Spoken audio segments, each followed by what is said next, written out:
अस्सलाम वालेकुम, welcome to our academy English pedagogy. और इसमें टीचिंग टेक्निक्स एंड मेथडोलॉजी की सेशन में हमने आज ड्रिल एंड प्रैक्टिस, ये पुराने जो टीचिंग मेथडोलॉजीज़ हैं या जो तरीक़ाकार हैं उनमें से एक है drill and practice. Drill and practice होती क्या है?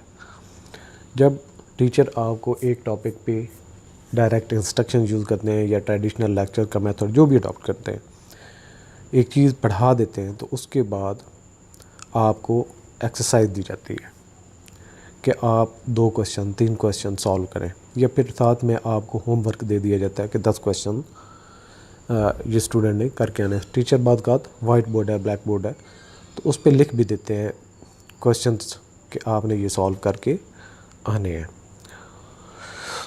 अगर हम मैथमेटिक्स की बुक लें तो उसमें आपने अलजबरा का एक चैप्टर ओपन कर लें तो उसमें आपको क्या मज़ीद नज़र आएगा कि पहली एक्सरसाइज बहुत आसान होगी, बेसिक चीज़ें उसमें बताई जाएंगी। सेकंड में कुछ थोड़ा सा और मुश्किल होगा, थर्ड में कुछ और होगा। इस तरीके से मूव ऑन करता जाएगा तो आपको अल्टीमेटली अलजबरा की आखिरी एक्सरसाइज जो है वो काफ़ी टफ़ नज़र आएगी, और उसके साथ पहले आपको एग्जाम्पल से चीज़ें बताई गई होती हैं, तो साथ ही आगे फिर एक्सरसाइज लिखी होती है। तो एक्सरसाइज में 20, 25, 30 क्वेश्चन ऐड होते हैं। तो ये इसलिए ही होते हैं ताकि आपको पहले बताया जाए कि क्वेश्चंस को ऐसे सॉल्व करना है, साथ ही आपकी फिर ड्रिल और प्रैक्टिस के लिए क्वेश्चंस दिए जाते हैं, प्रैक्टिस करवाई जाती है। और इतनी प्रैक्टिस करवाई जाती है कि वो जो चीज़ें टीचर ने आपको पढ़ाई होती हैं या जो कंसेप्ट आपको सिखाए गए होते हैं वो इतने आपके माइंड में मेमोराइज़ हो चुके हों कि जब कभी आप बात हो तो आपको फ़ौरन से आइडिया हो जाए कि ये चीज़ ऐसे है। जैसे a+b+ का स्क्वायर जो है इज़ a² + b² + 2ab, तो ये आपने सीखा होगा, उस पर प्रैक्टिस की होगी, तो तभी आपको ये चीज़ें याद हो जाती हैं। इसी तरह से इंग्लिश ग्रामर की बात करें तो उसमें भी यही चीज़ होती है। टीचर आपको प्रैक्टिस इतनी करवाते हैं कि आपको फ़ौरन से पता होता है कि प्रेजेंट इंडेफिनिट टेंस में आपने कौन सी वर्ब की फॉर्म यूज़ करनी है, और उसके साथ जो है वो कोई अगर एडिशन है, हेल्पिंग वर्ब की ज़रूरत है, तो वो कैसे आपने ऐड ऑन करनी है। तो इतनी फिर प्रैक्टिस करवाई जाती है कि वो भी आपकी मेमोरी का एक हिस्सा हो जाता है। ये ड्रिल एंड प्रैक्टिस इसीलिए होती है कि आपको चीज़ों पे सही तरीके से अंडरस्टैंडिंग हो जाए, और जिनके कंसेप्ट पे अच्छी तरीके से ग्रिप करनी हो तो उनमें ड्रिल और प्रैक्टिस बहुत ज़रूरी है। अगर हमें डिफ़ाइन करना पड़े कि ड्रिल एंड प्रैक्टिस क्या है, drill and practice is a traditional teaching method that involve repetitive and structured exercises. Repetitive के बार बार उनकी दोहराते हैं, एंड स्ट्रक्चर्ड एक्सरसाइजेज यानी कि पहले आसान होती है फिर मुश्किल होती हैं, और इसी तरीके से स्ट्रक्चर की गई होती हैं ताकि आपको सारी चीज़ें अंडरस्टैंड हो जाए। डिज़ाइंड किस लिए बनाई गई थी? To reinforce and enhance students skills and knowledge.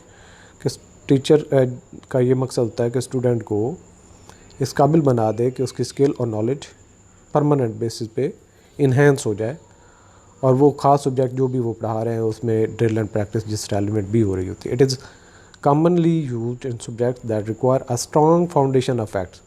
ये उन मज़ामीन में करवाया जाता है जहाँ पे आपकी मजबूत बुनियाद ज़रूरी है ताकि आप आगे चल सकें। कंसेप्ट क्लियर होने चाहिए, उन पे प्रैक्टिस होनी चाहिए। इसके अलावा उनकी प्रोसीजरल अंडरस्टैंडिंग ज़रूरी होती है जहाँ पे प्रैक्टिस और ड्रिल की ज़रूरत होती है। और इनमें कौन कौन से सब्जेक्ट ज़्यादातर आते हैं? मैथमेटिक्स होती है, लैंग्वेज लर्निंग होती है, अगर स्पेलिंग पे आपने ग्रिप करनी है वो है, और वोकेबलरी बिल्डिंग है तो उस पर भी आपको ड्रिल एंड प्रैक्टिस की ज़रूरत होती है। अब चलते हैं की फ़ीचर्स क्या हैं जो ड्रिल एंड प्रैक्टिस में क्या क्या चीज़ होती है। सबसे पहली बात होती है उसमें रेपिटेशन स्टूडेंट को बार बार करवाई जाती है। Students are presented with a series of similar problems और टास्क टू सॉल्व रिपीटेडली, यानी कि बार बार वो क्वेश्चन तो आपको सॉल्व करने था। The goal is to encourage the reinforcement of concept and skills until they become second nature, यानी कि उनके ऊपर इतनी प्रैक्टिस करवाई जाती है ताकि आपके अंदर वो जो कंसेप्ट और स्किल है वो परमानेंटली आपका सेकंड नेचर बन जाए, यानी कि आपकी फितरत का हिस्सा या आपकी यादाश्त का वो हिस्सा बन जाए। तो रेपिटेशन है पहली बात इसकी फ़ीचर्स में। दूसरा है ये स्ट्रक्चर्ड एक्सरसाइज होती है, यानी कि पहले फर्स्ट लेवल की मुश्किल होती है बिल्कुल आसान, मतलब एक आधा पॉइंट उसमें ऐड होता है, बाद में 2 पॉइंट ऐड कर दिए जाते हैं, 3 हो जाते हैं, 4 हो जाते हैं, 5 होते हैं, 6 होते हैं, और फाइनली जो भी आखिरी स्टेज होती है उसमें सारे कंसेप्ट रीइंफोर्स करवा दिए जाते हैं, याद करवा दिए जाते हैं। अब है कि स्ट्रक्चर्ड एक्सरसाइज यानी कि आसान से मुश्किल तक मूव होती हैं। The exercises are carefully organized, progressing from simple to more complex tasks. This structured approach ensures that students build a strong foundation before moving on to the next level या more advanced topic, यानी कि जो आपकी ये base है ये मजबूत होती जाए और एडवांस फॉर्म में जाने से पहले आपकी इन चीज़ों पे अच्छी प्रैक्टिस हो चुकी हो। इसके अलावा इमीडिएट फीडबैक होता है इसमें। स्टूडेंट जब एक्सरसाइज करता है तो आपको फ़ौरन से वो अगले दिन आके चेक करवाता है स्टूडेंट टीचर को, जो अपना होमवर्क वगैरह होता है, तो फीडबैक मिल जाता है कि स्टूडेंट की उस पर ग्रिप है या नहीं है। जहाँ पे करेक्शन की ज़रूरत होती है तो टीचर करेक्शन करवा देते हैं। One of the advantages of drill and practice is the provision of instant feedback, यानी फ़ौरन फीडबैक आ जाते हैं। Student receive feedback on their answers immediately after attempting the problem. वो क्लास में भी प्रॉब्लम सॉल्यूशन के लिए एक्सरसाइज दी जा सकती है और पता चल जाता है कि स्टूडेंट ने आसानी से उसको सॉल्व किया या नहीं, क्या टीचर का मेथड इफ़ेक्टिव था, अगर था तो स्टूडेंट्स को सॉल्व कर लेना चाहिए। अगर उनमें कोई अंडरस्टैंडिंग में प्रॉब्लम आई है तो स्टूडेंट को मुश्किल पेश होगी, तो टीचर को दोबारा से वो टॉपिक समझाना चाहिए। Which helps them understand their mistakes and correct them promptly, यानी कि जहाँ पे भी प्रॉब्लम आता है, जहाँ पे भी कंसेप्ट को अंडरस्टैंड करने में मुश्किल हो रही है, उसको समझाया जाए और क्लियर किया जाए। इसके अलावा स्किल मास्टरी, यानी कि ड्रिल एंड प्रैक्टिस करने से उसी स्किल में जिस पे प्रैक्टिस आप करवा रहे हैं स्टूडेंट मास्टर हो जाते हैं, उस पर ग्रिप हो जाती है। The repetitive nature of drill and practice aims to lead students toward mastery of skills and content. By engaging in continuous practice, students become more proficient in applying concepts, formulas or procedures accurately. इसके अलावा ऑटोमेटाइजेशन हो जाती है कि यानी कि automatic वो उन चीज़ों पे चलना शुरू हो जाता है। वो मैथ की जितनी भी एक्सरसाइज उस पर आपने खूब प्रैक्टिस करवाई हो तो ऑटोमेटिकली वो दूसरी कोई भी आप उसको बुक दे दें, उस तरह के एलिमेंट जो चैप्टर्स होंगे वो समझता होगा कि ये मुझे क्लियर है, यानी ऑटोमेटाइजेशन की तरफ चल जाता है। The ultimate goal of the drill and practice is to automate certain cognitive processes through repetitive practices. Students can perform a certain task without requiring conscious and extensive thought. इसमें एक और ये भी देख सकते हैं, जैसे लैंग्वेज की ट्रेनिंग वगैरह होती है कि इंग्लिश के वर्ड्स हैं, बार बार उस पर प्रैक्टिस की होगी, तो जब बात होती है तो वो फ़ौरन से उसके मानी समझ जाता है। This is particularly important for foundational skills in subjects like mathematics and language. इसके अलावा टाइम एफिशिएंसी, यानी कि कम टाइम में काफ़ी हद तक जो है वो स्टूडेंट की अंडरस्टैंडिंग बेहतर हो जाती है और टाइम को बेटर यूटिलाइजेशन हो जाती है और उससे लर्निंग होती है। Drill and practice can be time efficient in terms of covering a large amount of material within a short span of time. This can be particularly useful when preparing for standardized test or exam. यानी कि आपके कम time में अच्छी महारत हो जाती है drill and practice के ज़रिए से। टाइम एफिशिएंसी होती है, कम टाइम में ज़्यादा प्रैक्टिस करने से। इसके अलावा इसके कुछ डीमेरिट्स भी हैं। क्या है कि लैक ऑफ डीप अंडरस्टैंडिंग, जब स्टूडेंट को एक बात सिखाई जाती है और उसी पे ड्रिल एंड प्रैक्टिस करवाई जाती है तो वो उसी डगर पे चल पड़ता है, वो उसी की प्रैक्टिस करने पे लगा रहता है, उसकी अपने माइंड नहीं अप्लाई करता कि इसके रेलिवेंट कोई क्रिएटिविटी भी हो सकती है, इससे कुछ मुश्किल भी स्टेप हो सकता है। इसका ये एक ड्रॉबैक है कि स्टूडेंट के अंदर जो है वो अंडरस्टैंडिंग की कमी होती है, वो उसकी प्रैक्टिस पे तो चीज़ों को ग्रिप कर लेते हैं। Repetitive practice might lead to rote memorization and procedural understanding without a deeper comprehension of the underlying concept. This can hinder students' ability to apply their knowledge, creativity और unfamiliar context। तो unfamiliar context आ जाएगा तो वो बिल्कुल मम हो जाएंगे, उनको बिल्कुल समझ नहीं आएगी, तो उनकी क्रिएटिविटी डिस्टर्ब होती है। इसके अलावा लैक ऑफ एंगेजमेंट के repeatedly solving similar problems might lead to monotony and disengagement within among students। यानी कि दो कंसेप्ट हैं और उस पर 20 क्वेश्चन दे दिए जाएँ तो 2-3 क्वेश्चन सॉल्व करने के बाद स्टूडेंट जो है डिसंगेज हो जाता है, उसका इंटरेस्ट नहीं रहता। This can result in the decrease in motivation and limited willingness to explore beyond the provided exercise. तो उससे आगे अगले लेवल पे एक्सरसाइज की तरफ वो डिमोटिवेटेड होता है। इसके अलावा लिमिटेड एप्लीकेशन होती है कि जो कंसेप्ट आपने सिखाए हैं सेम टू सेम दुनिया में ऐसे ही मसाइल हैं, तो ये तो बहुत कम होता है। तो जब तक स्टूडेंट क्रिएटिव नहीं होता तो उसके सोल्यूशन नहीं है। While drill and practice is effective for foundational skills, it might not be suitable for students subjects that require critical thinking, analysis और क्रिएटिविटी।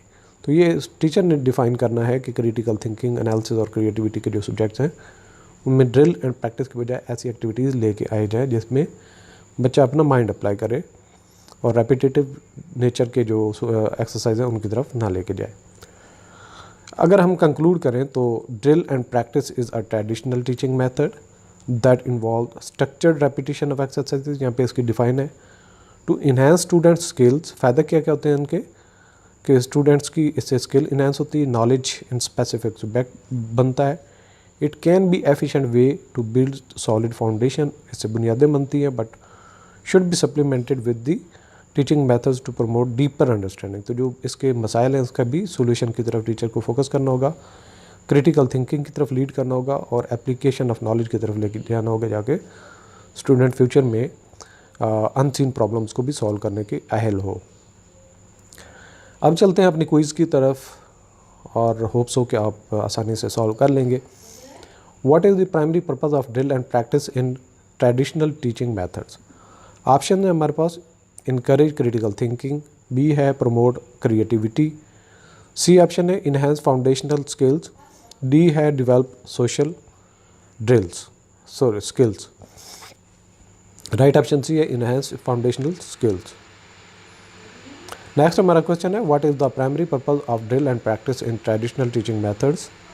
ऑप्शन है encourage critical thinking, promote creativity, enhanced foundational skills, develop social skills. So right option की तरफ जाएं तो हमारा right option है enhance foundational skills. Next हमारा question है what is the main goal of structured exercises in drill and practice? Option है enhanced creativity, B option है डेवलपिंग सोशल स्किल्स, सी है building a strong foundation, D है fostering critical thinking. Right option C है building a strong foundation. Next हमारा question है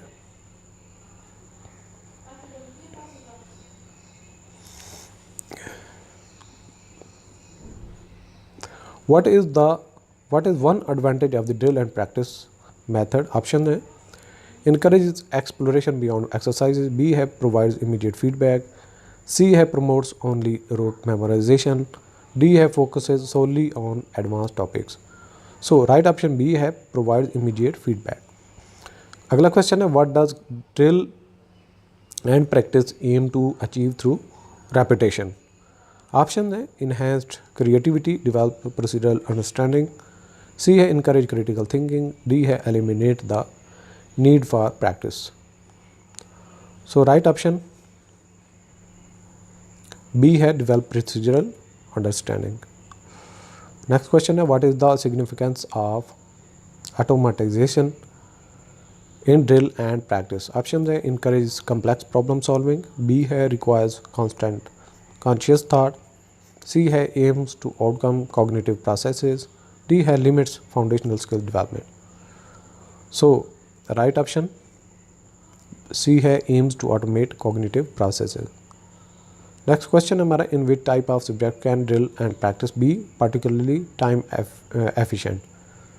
option है subject requiring creativity, option B है subjects demanding critical think analysis, C है subjects needing physical creativity physical activity, D है subjects with a lot of content to cover. So right option D है subjects with a lot of content to cover, उन पर drill and practice कर सकते हैं जैसे कि मैथमेटिक्स वगैरह। नेक्स्ट हमारा क्वेश्चन है what potential drawback is associated with repetitive practice in drill and practice? Option है डिक्रीज मोटिवेशन, बी है इनहेंस्ड एंगेजमेंट, सी है over emphasis on creativity, D है promotion of critical thinking. So right option is decreased motivation. Next हमारा question है when might drill and practice not be suitable for teaching. Option है when focusing on foundational skills, B है when emphasizing creative thinking, सी है when covering a wide range of material, D है when promoting procedural understanding. So right option B when emphasizing creative thinking. So next हमारा question है what recommendation is given for incorporating drill and practice effectively। Option है use it exclusively for all subjects, B है combine it with other teaching methods, C है avoid structured exercises, D है implement it for advanced topics only। So right option combine it with other teaching methods।